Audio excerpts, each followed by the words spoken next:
Richard Tomson. Some of you may know him. He worked as in some manner with Tom Donnelly's campaign, and I apologize, Richard, I don't know what that manner was. Chief of Staff. That's pretty high up. He's the grassroots director of the Firearms Policy Coalition, which is FPC. It's the Second Amendment Defense Committee. And the FPC defends the U.S. Constitution and the people's rights, especially the inalienable, fundamental, and individual right to keep and bear arms, and have something to put in them so you can bear them. Before working with the FPC, Richard served as the Chief of Staff, so he was in here, for Assemblyman Tim Donnelly, and also as the Legislative Director of the State Senate. So let's welcome Richard.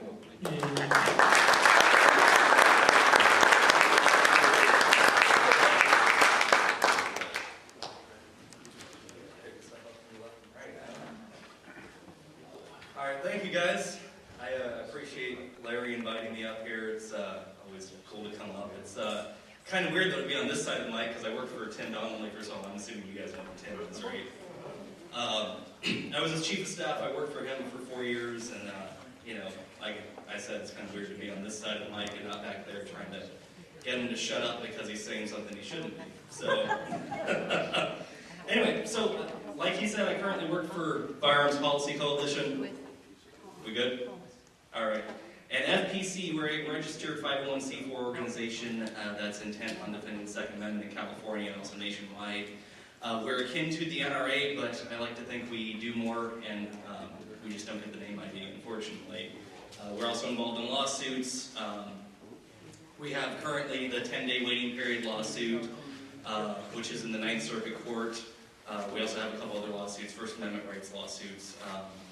Apparently, if you're a gun shop, you can't advertise handguns on your sign, but you can advertise rifles. So we're fighting that case too. That's Tracy Rifle and Pistol Association or store against Kamala Harris as well. So that's another case we're doing. But today I'm here to talk about Gavin Newsom. You guys like big fans? Yes. You're a big fan, right? Okay, good. You're a big fan. I like his ex-wife. He likes everybody else's wife. Yeah. Apparently too. Sorry, that's a low blow. Yeah. I don't want to go there. It's politics, you know. Anyway, we're on Pearl Harbor, right? And can anybody tell me why the Japanese didn't invade the mainland of California? Guns behind every blade of grass. All right, who said it first? Somebody raise a hand. All right, I saw you. You get a koozie. Koozie, beer koozie, one of our FPC koozies.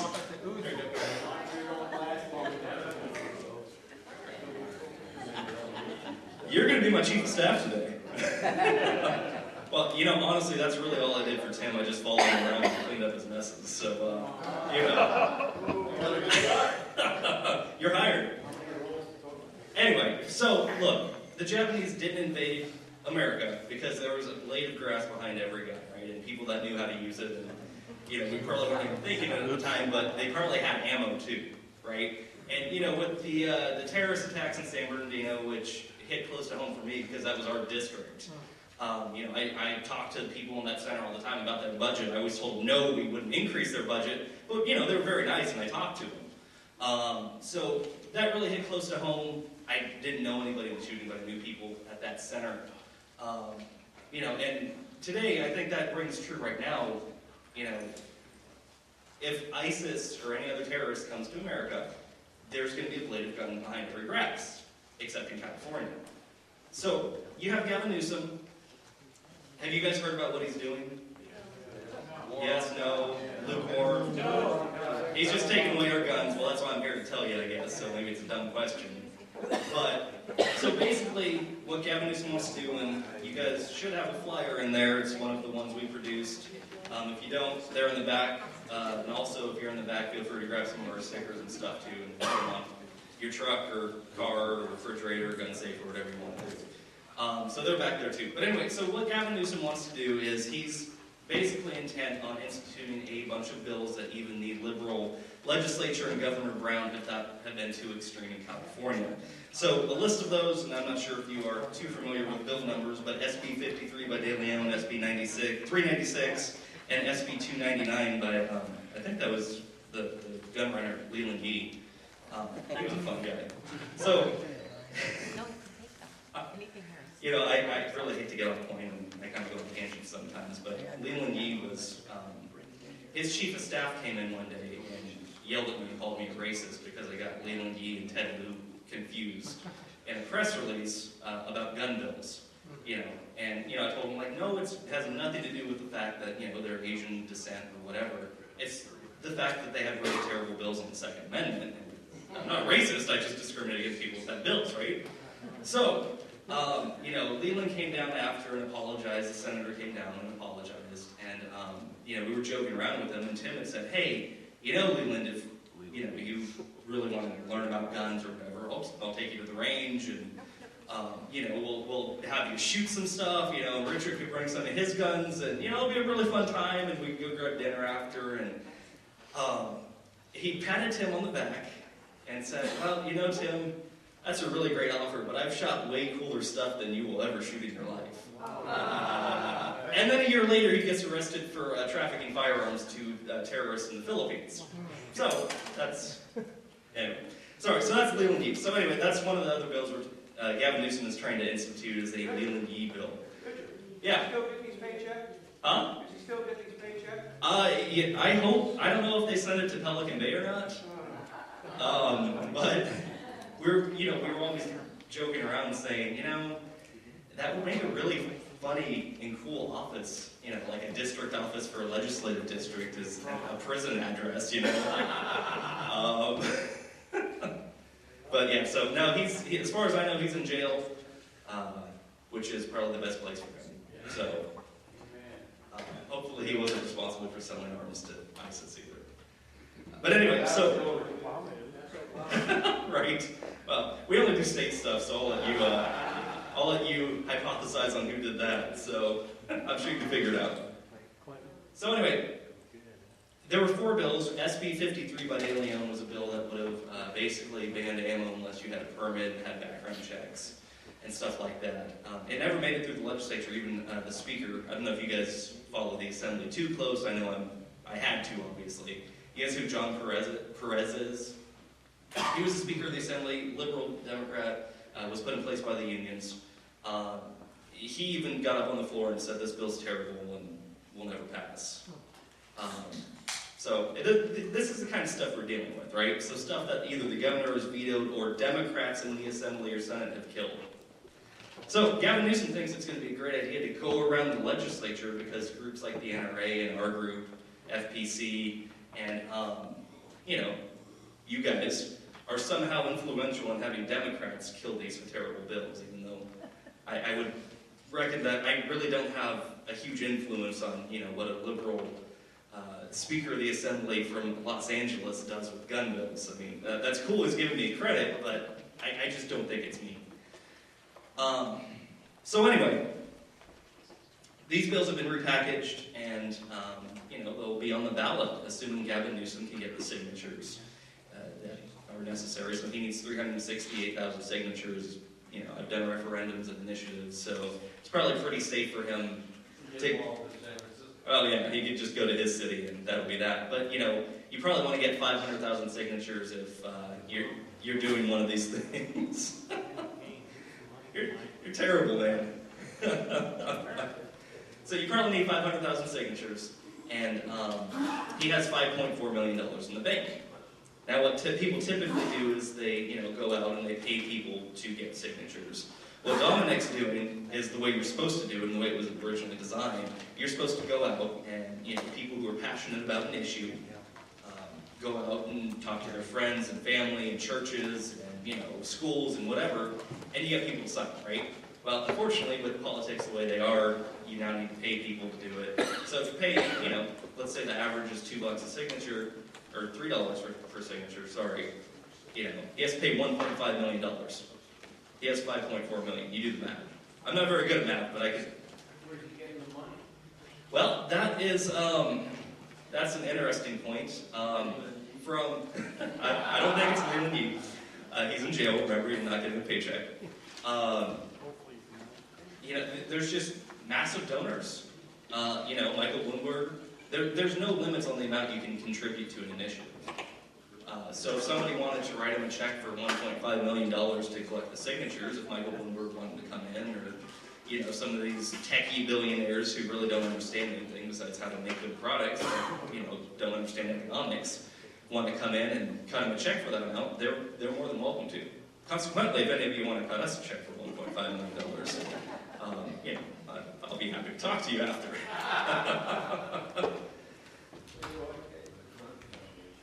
Yeah. So, you have Gavin Newsom, he has to collect these signatures, and it won't be on the ballot till November of 2016. And you're probably asking me, well, why are we, starting to oppose this the day after he filed? Well, actually, the day before he actually filed the initiative, we were the first gun group to announce it to our roster, our email list, and all of our members. We beat NRA and everybody else to the punch just because I think we had some decent intel on it. And the day after he filed, we formed the Second Amendment Defense Committee, which is a political action committee formed to oppose Gavin's, gun grab, as we're calling it. And it flows, 3 Gs. So anyway, we're starting early because I hope it doesn't qualify for the ballot, right? But I think anybody could probably assume there's probably a 90-10 chance that he qualifies it, right? Especially after the events in San Bernardino, and now somehow climate change was responsible for terrorism. Now, selling guns to law-abiding citizens is somehow responsible for. Seems to change every week, but anyway, so that's their new kick, right? So he's definitely going to move forward with this, and I don't see how he doesn't get the signatures needed to qualify this for the ballot. So we're starting early right now because I don't want to be going to gun shows. We were in Lodi 2 weeks ago at a gun show, and 90% of the people that came in had no idea this was even introduced and had been in the papers for 5 weeks at that point. The 10% that did had really basic understanding of what it was. Some of them thought it was a bill, some of them thought it was an initiative, some of them thought it was in 2018. And everybody else that walked by our booth, we had about 1,200 people sign up out of the 3,000, so we did pretty well. But there were a lot of people that were just totally apathetic to this, and they would say, "Oh, well, this will never happen," or "I'll just go to another state and buy it." And we'll get into the details of this, and you won't be able to do that. I don't want to be spending June, July, August, September, October, November educating gun show people and Second Amendment people and conservatives and TeaParty groups, right? That's your job to do it for me. I don't want to educate every single conservative that should be on our side that this is happening. I want you guys to do that for me, and that's why we're starting so early. I want to focus on independents and moderates and people who may not totally agree with the Second Amendment, or, Republicans or conservatives or Tea Party or libertarians or whatever right-leaning side you want to throw in there, but may care about this single issue, and I want to get them activated. So that's why we're starting so early. Now, since I already asked, can anybody tell me what this thing does? The initiative. What's in it? You have to register your bullets. Oh, well, I already talked to you, Gary. Yeah. Somebody I didn't talk to. How about that?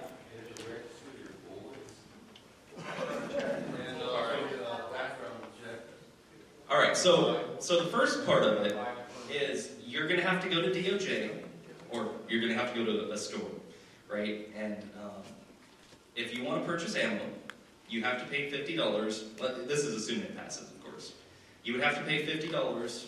And it would be every 2 years, you'd pay that to DOJ, they'd run a background check on you, and you would get a nice little laminated ammo purchase card.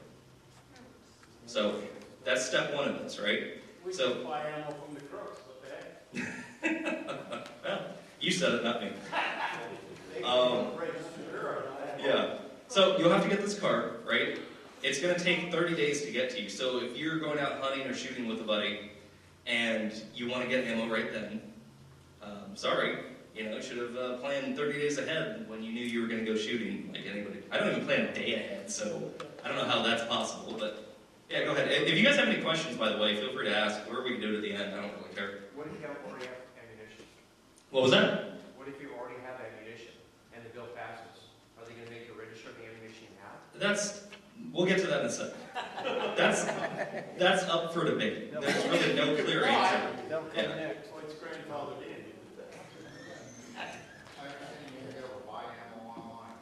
Yeah, so we'll get to that too. All right, so you'll have to get a $50 card every 2 years from DOJ, right? So then you'll go to Danielle at Shooter's Paradise, because that's the place you should buy your ammo, of course. Yeah, she's over there. And a gun. I hear they have really good deals. So you'll go to a gun store, right?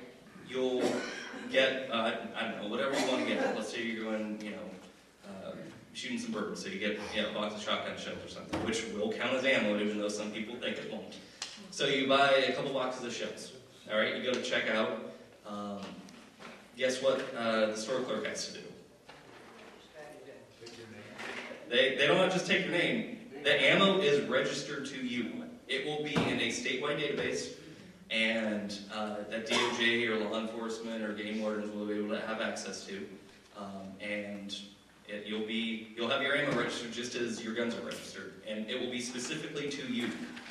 So let's say, after you buy your ammo, you go out and you go out hunting, right?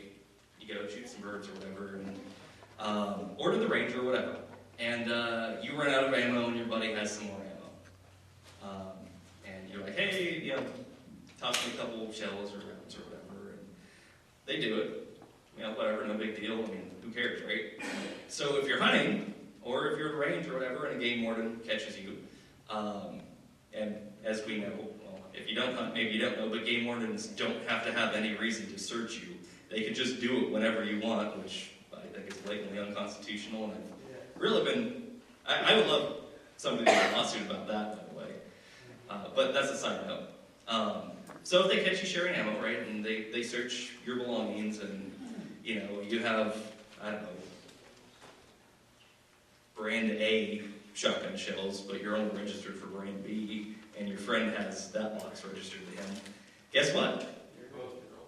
You're going to jail for accepting ammo, and your buddy's going to jail for giving it to you. It's literally the same penalties as if you were to give somebody a firearm. So right now it's illegal to, not transfer a firearm through an FFL.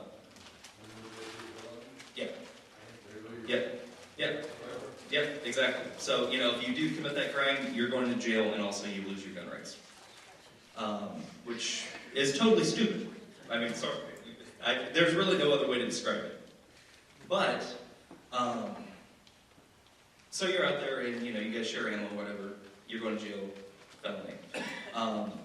Let's say you want to buy it from out of state. Let's say you say, oh, well, this is stupid. I'm just going to go to Cabela's or a gun show in Reno and, buy my ammo there, right? I've done that a couple times. I love going to Cabela's. It's like freedom just on the other side of the border. Okay, so let's say you go to Cabela's. What DOJ, people have told me this, I haven't witnessed it personally, but DOJ sometimes has people at Reno gun shows that follow California plates back to the border if they know they bought something and brought it home that they weren't legally supposed to do. Well, guess what? It will be illegal to import ammo into the state. If you buy it out of state, you can't bring it back into the state. You better shoot it, right at Verde or whatever that town is right before, the state line on 80. You're not, which would be really smart for somebody to put a range there if this actually happens, which we hope it doesn't. So that's the same crime. You're importing it's akin to importing a weapon that from out of state that's not registered. It's unregistered ammunition. So, all right, let's say, all right, well, whatever, I'll just buy it online. Can't do that. Same exact penalties. People will, be disallowed to ship ammo to California, and you will be disallowed from accepting it, and if you do, it's a crime. The one way around it is if you go to your local gun store, and if you want to transfer that ammo, either between people or if you buy it from out of state, Cabela's can ship it to an FFL like they would a gun, and you'll have to transfer it into your name. You'll have to, your ammo card, you'll have to already have been background checked, and, that'll probably defeat the purpose of buying it out of state or online, because it's going to be just as expensive, if not more. Yeah. Any limits on how much ammo you can buy? Well, there's no limits, Richard? but... Can you repeat the question? We can't hear the question. Okay. He said if there's any limits on how much ammo you can buy. There's not in this initiative. Now, the thing about initiatives, and I'll just say this broadly about any initiative or any bill that gets through the legislature, is there's the law. And then there's all the regulations that are put into place by the different agencies to enact the law. So, who knows? I mean, it's not in the initiative, but is that unreasonable to think? No. There's no limits, but, let's just assume you go in and you buy 10,000 rounds of something because they're having a really killer deal, and you bring it home. I'm just going to assume somebody might knock on your door eventually, since it's all going to be registered to you, right? And they know you bought 10,000 rounds of something. Even if it's just a good deal and you want it because, you're, I don't know. Why not? I stock up.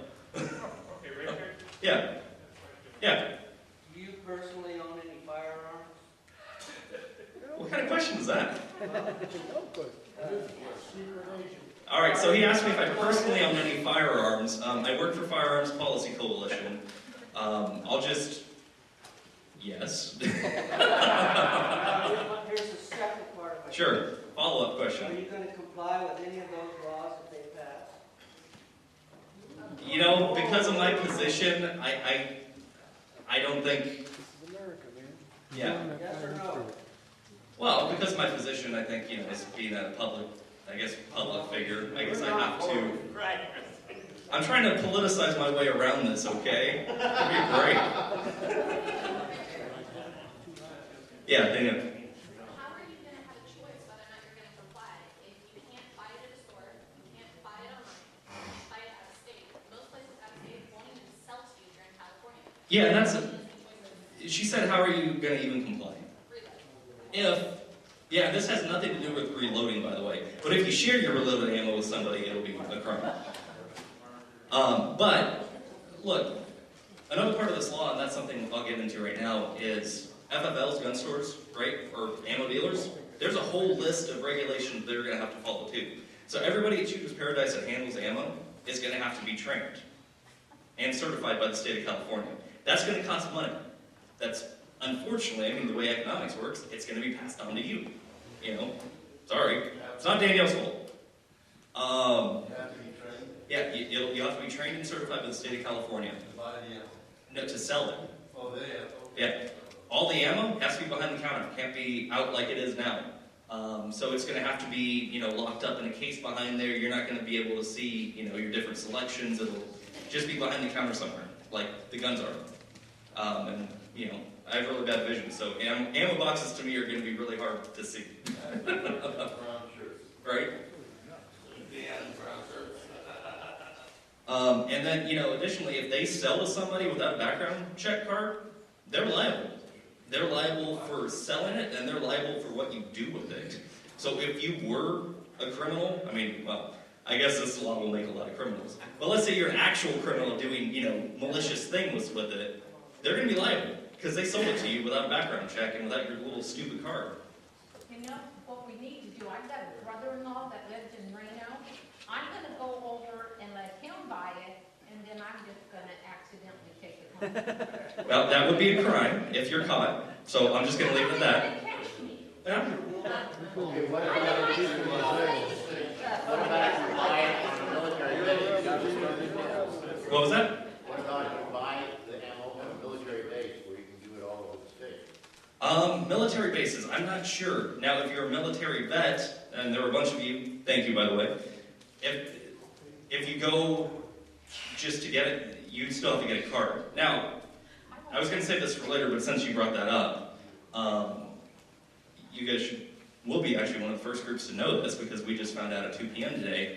This bill did not exempt this initiative did not exempt law enforcement when Newsom created it.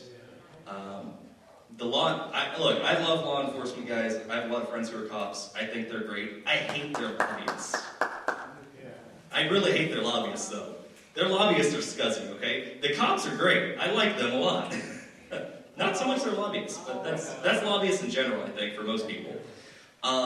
They cut a deal, and I'm not sure if they're supporting it or not, but you could probably reasonably assume they might be, where they're now out of this bill. So it does not affect law enforcement anymore. Retired law enforcement may still have to get a card, but it does not apply to law enforcement anymore. So their lobbyists were able to cut them out of it. They were probably going to come in opposition to it, and now they're probably going to be supporting it since they cut a deal, unfortunately. So the law enforcement has special rights over the citizens? Well, you know, we would not necessarily think so, but that's how it's perceived. We actually have an active lawsuit with Firearms Policy Foundation, which is our C3 foundation that is going to be filing a lawsuit on SB 707, which was the no concealed carry in school anymore.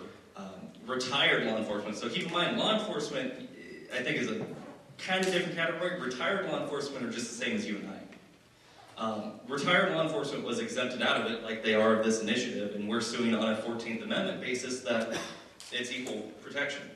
They should not get more rights than me just because they did a certain job. You know, it's an admirable job. I appreciate they did it, but hey. They have true Second Amendment rights and we don't. That's what you're saying. To respond to the question about to the PX or BX of the military base, some bases are grant bases, some bases are contract bases. If it's a grant base, there is no enforcement of state law on the base.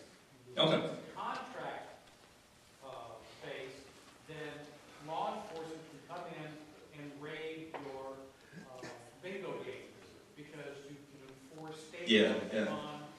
Okay, so what he's saying is there's differences in military bases, so if you're military vet or active military, it's different based on the base. So grant bases seem like they'd be good, yeah? Yeah, okay, so grant bases are good, other ones you would be applicable to state law. Does this issue have anything to do with CCW qualifications? It does not. So if you have a CCW, you still have to get a ammo card. Yeah, so you'll be, you know, one of the masses, unfortunately. So, so that's the ammo part of it, right? So it does really two big things, and ammo is really the main thing. I mean, it does some other it's really big stuff, but it does some minor stuff such as it rates DROS funding again, dealer record sale funding, which they've rated again and again and again. That was just intended to pay for itself. Well, that's what happens when you have a surplus and you're the government. You just kind of reach out and wherever there's extra money, you grab it, you know. So it also does that. It also requires you, if your gun is lost or stolen, if you don't report within a certain number of days that it was lost or stolen, you're now the criminal. So if you're on vacation and law enforcement knows that you were contacted and you knew your gun was stolen, even if you're in, I don't know, Italy or something, they're going to be waiting for you when you come back because you didn't report it. There's no exemption for that. So, like I said, they're not minor things, but in the grand scheme of things, they're kind of the minor portions of this initiative. The other thing it does, I'm not even going to ask the question because I don't really care, but I'm sure there's somebody in here that has a high-capacity magazine. That may not be law enforcement because they just exempted themselves out. So, assuming maybe somebody does before they were banned, right? They were legal to own and they were grandfathered in. Doesn't matter where you got it from. Doesn't matter when you bought it or whatever. Didn't need to be registered. It was fun, right? And by high capacity, I of course mean any really standard capacity magazine that is illegal in the state of California because it can hold more than 10 rounds, which really isn't high capacity. But hey, if it's more than 10 rounds, the state somehow figures it is. That's the same logic by the same people, like, you know, Ghost Gun, Kevin De Leon, who said there's a 30 magazine clip rounds that can fire in 10 seconds. If you haven't seen the video, YouTube Ghost Gun and De Leon, it's really funny. He has no idea what he's talking about. So you got some homework. So, if you have a high-capacity magazine, and this thing passes, the day after the election, if you don't go turn it into somebody, or, bring it out of state, or give it to somebody who can hold it, like law enforcement, or that can own it, you're a felon.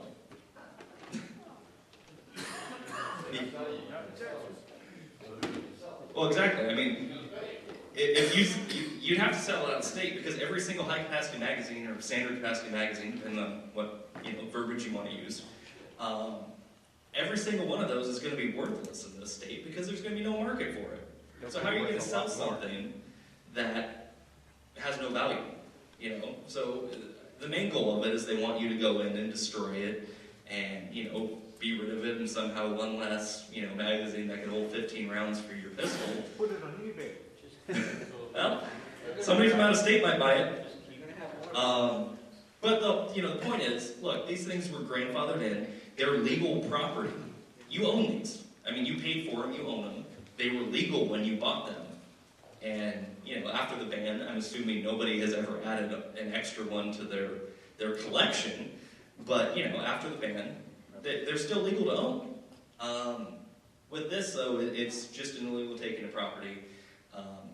There's no compensation by the government when they're taking them, and basically, Gavin's just saying, sorry, we need to protect the greater good because one less standard capacity magazine in somebody's house will prevent terrorism somehow. Right? Like, who would want to go say, I got one of those magazines, Well, yeah, I mean, who's the police, that's going to be policing all this. No. It's not even hard to keep the Muslims up there when they had those guns nailed to them, much less have Newsom come and who's this? well, yeah, that's a good question. Okay, so how are you going to enforce this? I mean, do they have a log, a computer database? Do they have a computer database on all of it? Well, not on the high cap magazines. I mean, they will on animals, but look, I mean, I think the. Sure, I mean, ghosts, you have to say everything. I have no idea how they're going to enforce it. I mean, a lot of this, it just seems unenforceable and not well thought out, and you can kind of go down the list. Yeah, exactly. Some of it can probably be challenged in courts, but that's literally every bill they introduce. I mean, look, I was in the legislature. I've read probably 4,000 bills, 5,000 bills, and half of them, if not more, it's like, did you even research the topic on Wikipedia? I mean, that's not even trustworthy, but did you even look it up? They have no idea what they're talking about. What's up, Larry? The way they'll enforce it is what the liberals always do. They'll offer a bounty for you to turn your mother in or somebody, and that's what's going to happen. He said they'll probably offer. Well, I'm sure they'll probably have, turn them in and we'll give you a gift card for Applebee's for $10 or some stupid thing like that, They'll ask your kids at school. They'll ask your kids at school. Yeah, ask the kids at school. And then separate, the magazine that's in the pistol is a unit with the pistol. So if you have an extra magazine, that's a separate charge. If you have ammunition, that's a separate charge. And so what it ends up is they try to pick the ones that they can multiple charge and put that in the front page of the paper so that the public is intimidated. Yeah, exactly. I mean, he was saying each one of these violations is going to be separate charge in this. So, and it's going to make, headlines. So just assume, I'm going to pick on Gary over here for a minute. Sorry. You're a houndsman. You're used to it. So let's say Gary's in his car. He gets pulled over. He has, a Glock. What's your favorite pistol? All right. Yeah, I got a Kimber. It has a 15-round magazine in it. All right, there's one charge. You got another magazine. All right, well, that's a totally different charge. Your ammo's unregistered. Totally different charge. I mean, you can kind of see how this is going to snowball if you got a list of these things. Unfortunately, Gary, our good friend Gary, is going to be in jail for a really long time. So, anyway, go ahead. Are those charges going to be felony charges? Oh, yeah. More than likely, yes.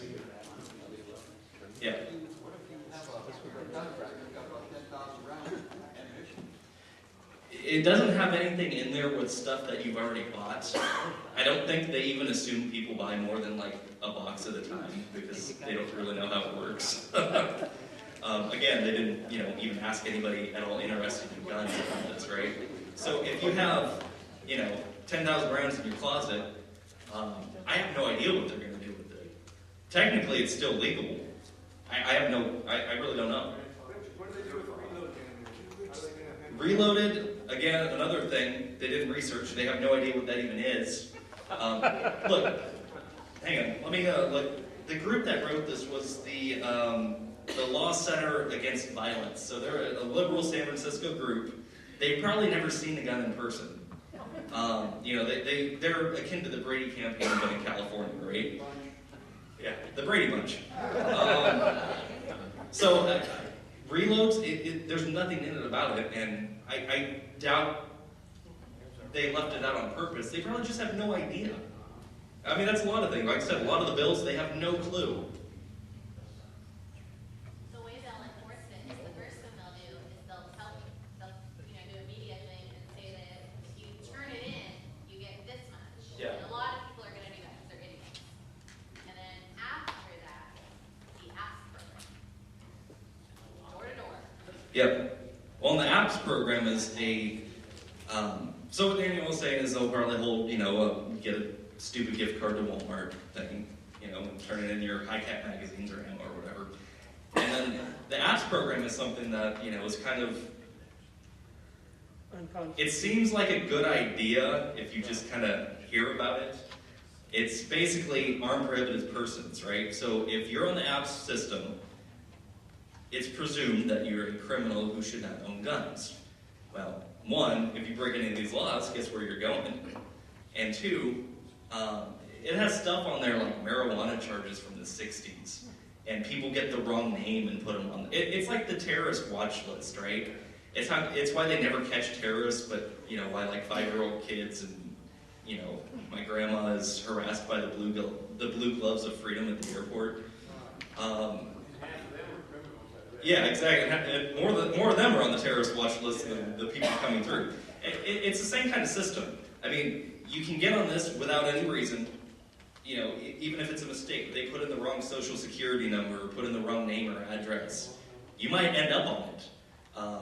And if you unfortunately end up on it, it's a pain to get off of it. You have to, prove that that wasn't you, and I've never been to jail. Why the hell am I on this system? But two, it gives DOJ the authority to have, the guys, I'm sure they love this, the SWAT teams in their tactical outfit, break in your door with the, tear gas and raid your house, shoot your dog, and, take your guns. Even if you've never been, convicted of a crime, you could wind up on it by accident. So, is there an active, a retroactive date on the purchase of the ammo? Not in there, no. So what we should do is go out and buy all the ammo we can now. Well, what we should do, and I'll get to this in a minute, is beat this thing. Yeah. But I also agree with you. It's always good to buy ammo. Shooter's Paradise has a lot. She's having a sale, I think. So. She will soon have a sale on ammo.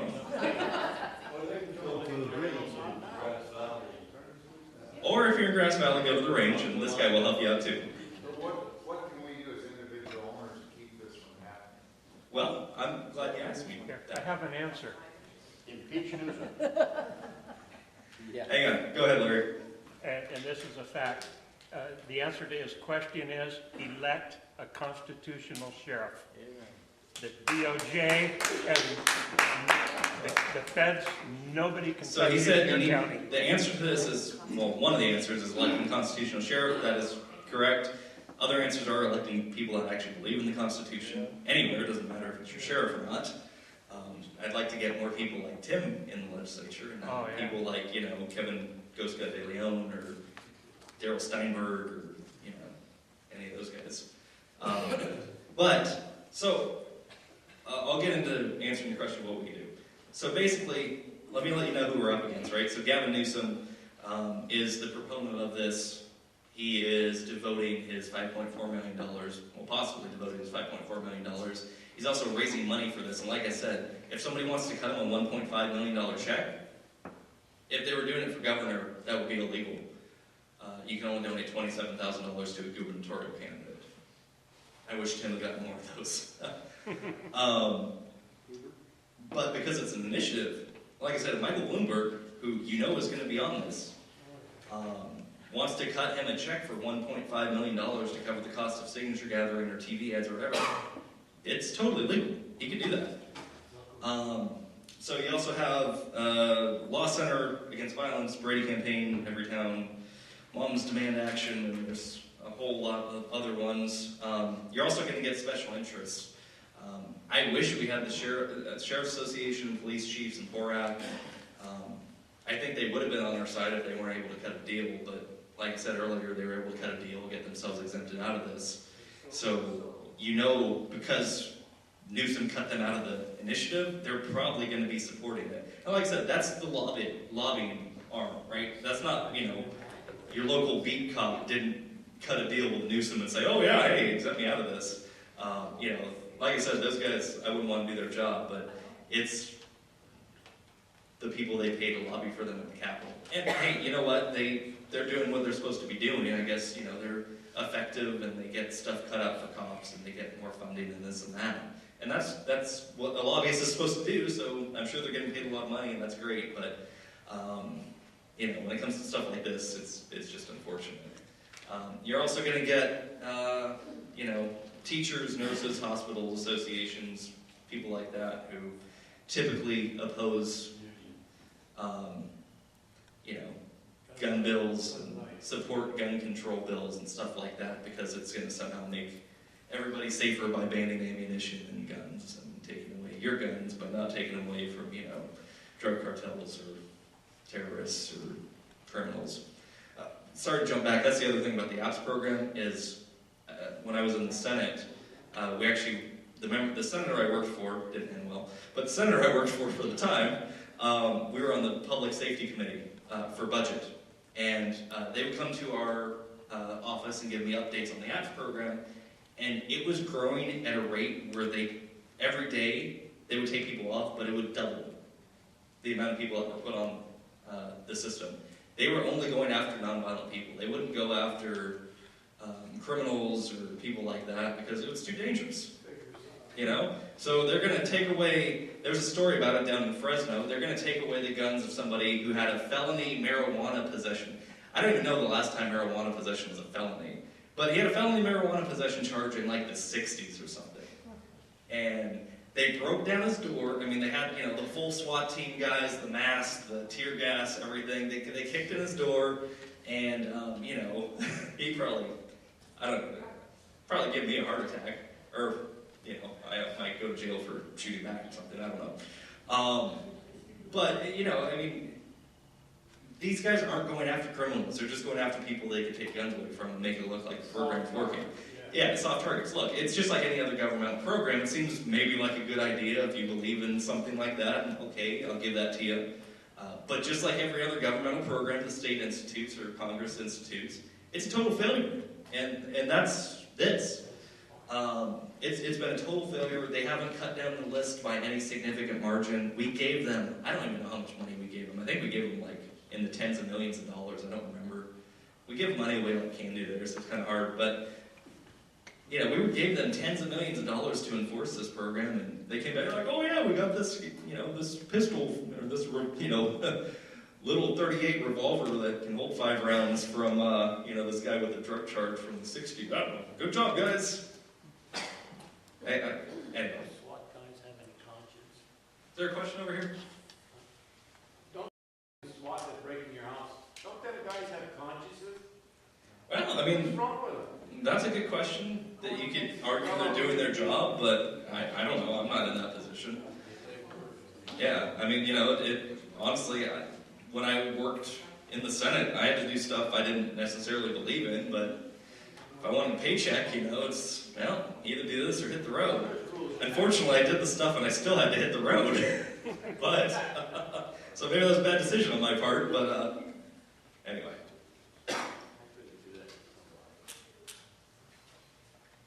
So, like I mentioned, we filed the PAC in order to oppose this thing. And right now, through about the end of the year, we're doing basically what we're calling is phase 1. And that's, like I said, educating tea parties and conservative groups and gun shops and gun owners and people at, a gun show, because when they come in, they probably like guns, even though my reaction in Lodi may not have been as great as I wanted with some people, but for the most part, most people cared and were interested and wanted to help. So that's what we're spending until the end of the year doing. It's our hope that once we do this, I know there were some people from the Nevada County Tea Party and other Tea Party groups and other conservative groups, we can get you guys to do what I'm doing and educate people and take a stack of flyers and take some of our stickers if you want, for all I care. And we have other materials, posters and handouts and stuff like that. Take that to your groups and to your friends and family and churches. Like I said, please feel free to grab them, because they're not going to do me any good, because it has law enforcement not being exempted on them, so I'm going to have to toss them anyway. Thanks, Borak. So take those and educate people. So, you're jumping the gun, Larry. How am I doing on time, by the way? You're doing fine. Okay. All right, so after we get you guys educated, right, and we want you to get out there and, we've already distributed, I think, 45,000 flyers across the state. I mean, I'm calling gun shops in like El Centro in Imperial County, which I didn't even know there was a town there. And, we're stocking our stuff there. And, in the biggest cities to the most random little remote towns, I would love to get something in every single FFL in the state that actually has, a concrete, brick and mortar address where they're selling stuff out of. So anyway, what we want to do.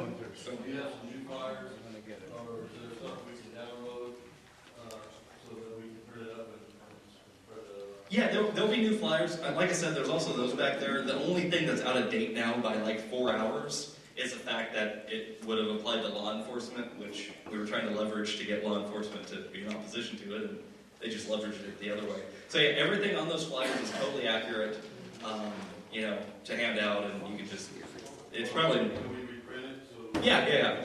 I'll get you, I'll get you an email after. I'll get you guys, if you want, a link so you can print it off at home and stuff like that too.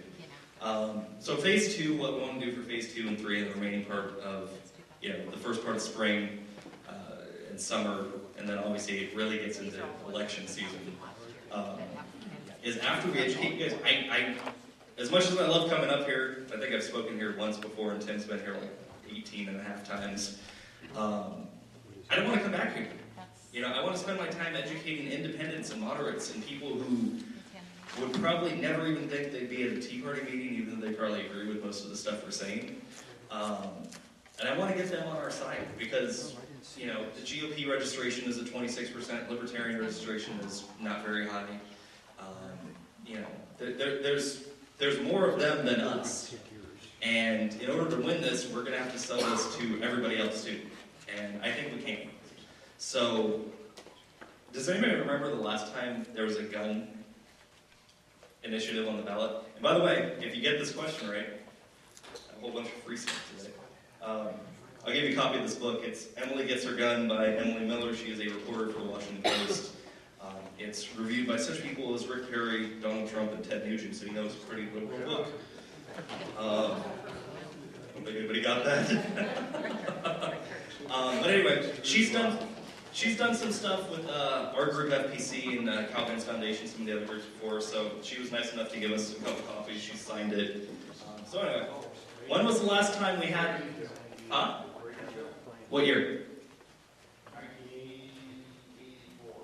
Okay, you're close, so I'll give you the book. Here. But just let them get closer. Yeah. There you go. I hear it's a good read. I don't have time to read anything because I'm doing campaign stuff all the time, but it's, pretty cool. 1982, there was a bill that would have essentially eliminated handguns in California. I mean, there's exceptions and this and that, but would have eliminated sales of handguns in the state. I always forget his name because you don't remember the losers of history, but the Democratic gubernatorial candidate at the time was polling pretty high.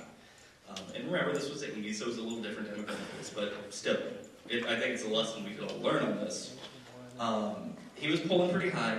Prop 15, which he was talking about, came in, basically banned the sale of handguns in the state, and the Democratic gubernatorial candidate endorsed it. Everybody know what happened with that election? I don't have any more free stuff to give away, so it's freebies now. It's not Reagan. It's California. George Duke Majian won, right? He was down in the polls before the guy endorsed Prop 15. Prop 15 went down 64 to 30 some odd %. So the last time there was a gun initiative that was this encompassing on the ballot, they lost. And they didn't just lose the ballot initiative, they lost seats, they lost the gubernatorial election. Fortunately, there's not, a gubernatorial election, and that's what Gavin Newsom is using this to do, is to boost his credibility in 2018 when he runs for governor. So there's not that going on right now, but there are some other statewide races, such as the U.S. Senate race going on, and, the Republicans have been down in the Assembly and the Senate, and Congress, they have a majority in Congress, but California's delegation of Republicans is pretty abysmal. So it's really not that unreasonable to believe that if something like this goes on the ballot, if we're able to work it and get people out to the polls, they're not going to vote for the people that put it on here that are endorsing it, right? I think people, in politics, and I've learned this, in Tim's office, I didn't really have to learn it, but people care about safety and their family and their rights and their homes. Think about Prop 13, right? That passed by a huge margin. I don't think that's ever going to get repealed. Because there would be such a backlash. But people care about those four things. And if you're talking about safety, and you're saying, oh yeah, hey, if you want to buy ammo, you're not going to be able to go do that. You have to wait 30 days, do this and that, jump through 15 more hoops. And you can't borrow money if you run out.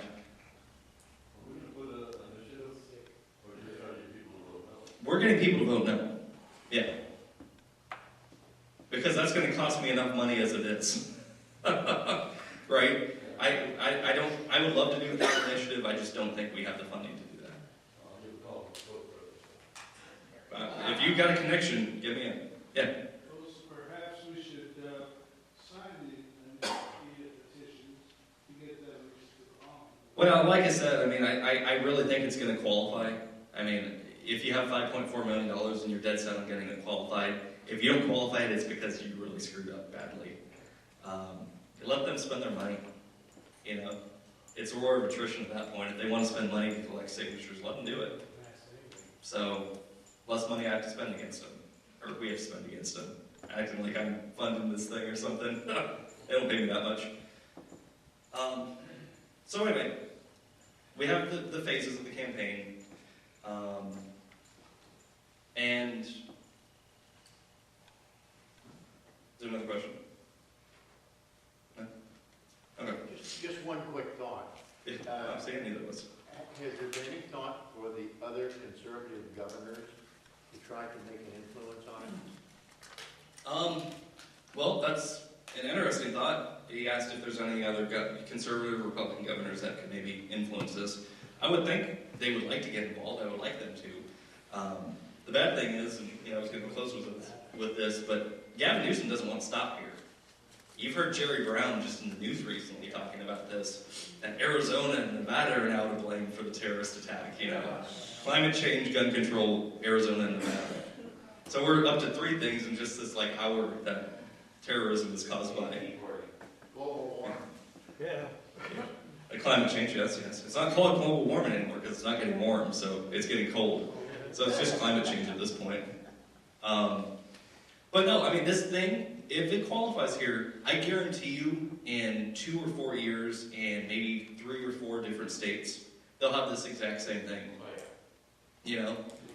And what happens in California moves across the nation. Yeah. It'll go to the liberal states first, and then they'll try to work on Colorado, which is a little less liberal, or Oregon or Maine or. They've had it in Illinois for 40 years. Yeah. Yeah.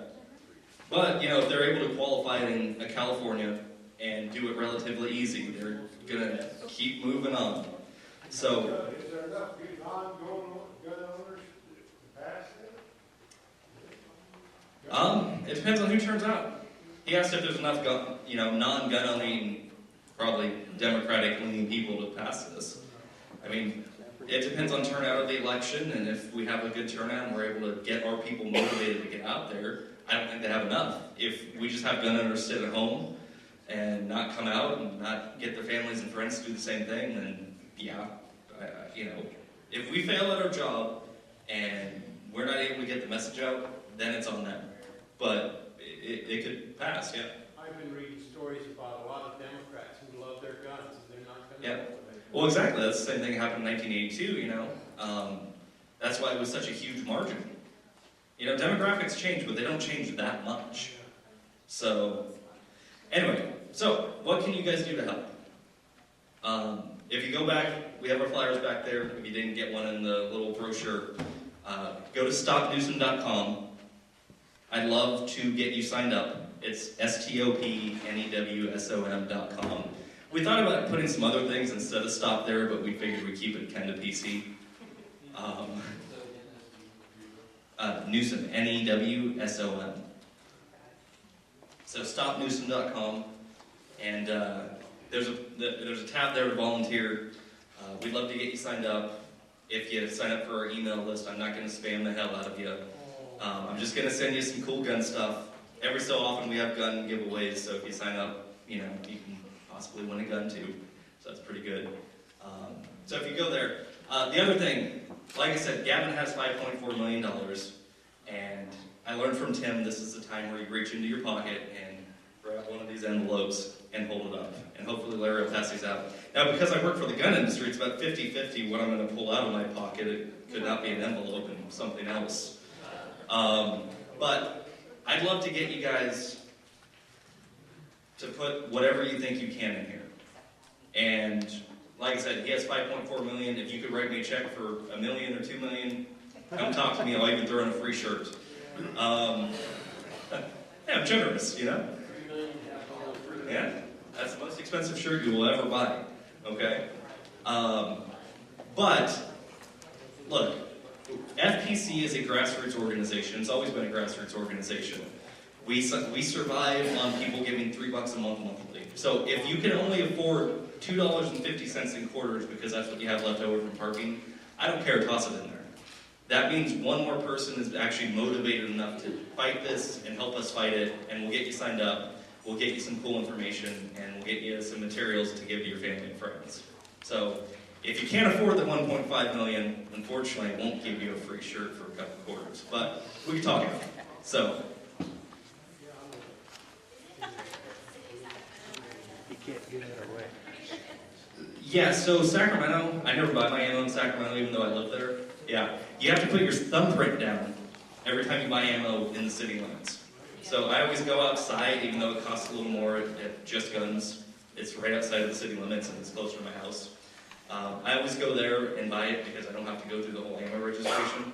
I should probably drive up to Marysville to Shooter's Paradise or Eden City, but yeah, whatever. Yeah, well, we'll address that in the future, of course.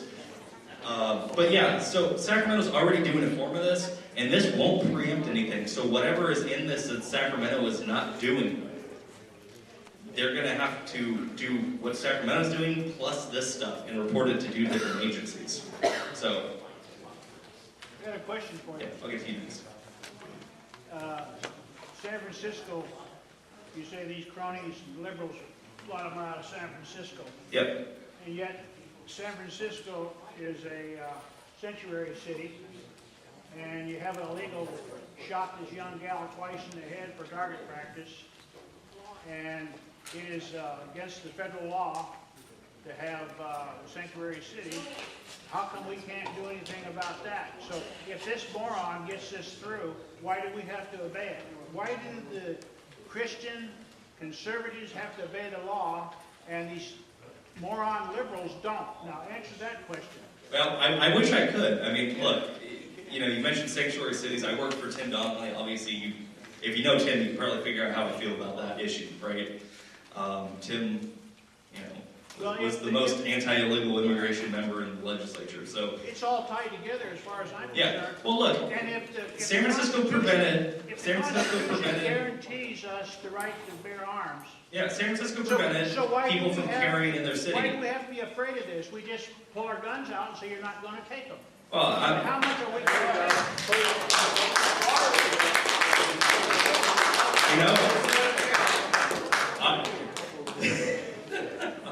you know, I can't argue with you, but I will say I'd rather beat this and not be a criminal doing it. Well, have you ever talked to this moron? Oh, you think we can get in with Gavin? Huh? You think we can get in with Gavin? I don't think so. You can't talk to him. Yeah, if you want, go to stopnewsom.com. If you don't want to contribute now, that's totally fine. And by the way, if you do want to contribute now, don't bother wasting a stamp. Just give it to me. Just make sure you fill in the info on here because we're required to collect it from the state. Blame them, not me. If you want to, yeah, it has a little spot on here, but you can also do it online. So it's up to you. Is this a tax donation if I give you $1 million? If you want to make a tax-deductible donation, we have other organizations that won't go to the campaign, but we can talk, yeah. Is it true that as of right now, before this happens, that it is not illegal to possess normal standard cap magazines? Right. Import or manufacture? Yeah, so the law right now, you asked if it's legal to own high cap magazines or standard cap magazines, as is. You can own them right now. You can't buy them, bring them in out of state, sell them, manufacture. You can't do anything, but if he dropped one and nobody was looking and it was like right here, I could pick it up and I now possess it and it would be legal. Oh yeah, you can. Well, you can use it if you legally possess it. Yeah, if you had it before the ban, or if you somehow come across one, you're allowed to own it. You can't buy it, that's illegal. You can't manufacture it, you can't buy it from somebody or sell it to somebody else. Huh? You can just own it, yeah. So, sometimes people have high-cap magazines for, like newer guns before the ban. I don't know how that happened, but it's legal if they own it and they didn't buy it or manufacture it or, bring it out of state. So, I don't know how they got it. So then is burden of proof on the state or on you? Yeah, it's safe. Now, is that in theory or is that in court? No. If you have a high-capacity magazine for a weapon that was not made after the ban, the assumption is you have it legally. Yeah. The burden is on you. Yeah. But if they're prosecuting the case, then you're innocent until proven guilty. Could you repeat the question? So, is the burden proof on the state or on the individual? Technically, it's the state, but they're going to require you to produce documentation that you somehow you have it. If it's for a gun that was manufactured last year, it's going to look kind of suspicious, and they will subpoena records and stuff like that. So yes, it is technically on you, even though it's. And in the meantime, your gun is confiscated. Yeah. Your magazine's confiscated. They're going to come to your house and confiscate everything else you own. Right, one more question. Paperwork to get it back. Yeah. All right, one more question. I'm being told I have to shut up now. Anybody else? Danielle had one, didn't she? Neighbors, talk to your neighbors. No, go ahead. It's not a question. I just, have you seen the burden of proof? Yeah. So if the firearm that you have, the standard capacity magazine for, so that high cap is cracked. If you had it, if the gun was manufactured before the ban, and you have a high capacity magazine for it, and you get caught with it for some reason, the burden of proof is on the state. They have to prove you did not have it before the ban. You don't have to prove that. Yeah. But if the gun it's a brand new gun like the Energy Shield, that's a new gun that just came out like 2 years ago. If you have a more than 7 round mag for that, and you get caught with it, they just proved that you didn't have it before the ban. Exactly. But the proof is on the state. It's not your responsibility. Yeah. So, like I said, the state can't come to you without any sort of criminal indictment and say, produce records or whatever. They have a warrant, they can. So it is on the state to prove that you are guilty of a crime, if that makes sense. So maybe that's where some of the confusion came from. Do you remember what happened to Proposition 8 that was on the ballot? No, Prop 8 has to do with gun rights, but... Do you remember what happened? Well, it got overturned. If the liberals don't like it, they do away with it. But keep in mind, this is something where we're voting against this, right? So Prop 8 you were voting for, we're voting against this. If we kill it, there's no lawsuit, there's no anything. It's just dead. So... No, if it passes, then if someone can show just cause to challenge it in court, that one would happen. But if it doesn't pass, then that's we all hope that it doesn't pass. Yeah. So if it doesn't pass, our goal is to vote no on it. I guarantee you, if we kill this thing and it's by a significant margin, if it's like 60-40 or something like that, or even if it's close, the left is not going to want to spend another $10 million trying to fight this battle in California, because they know we're not going to pass it. I mean, they could try again, sure, but they'd probably target some other, deep blue state. Yeah. But, you know what? We killed it for the meantime, and that's honestly the best we can do. I can't plan for killing this thing in 5 years from now. I can't promise that I'm not going to bring it up again if we do kill it. But if we don't kill it, it's going to be the biggest infringement of our Second Amendment rights in a very, very long time. So, thank you, Richard.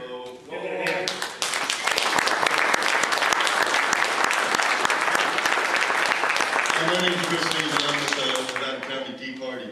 Listen, go home, talk to your neighbors, have a group of them get together. If they already own guns, let them go out and talk to other people that don't have guns. Start buying guns, get talking about what's going on with this initiative.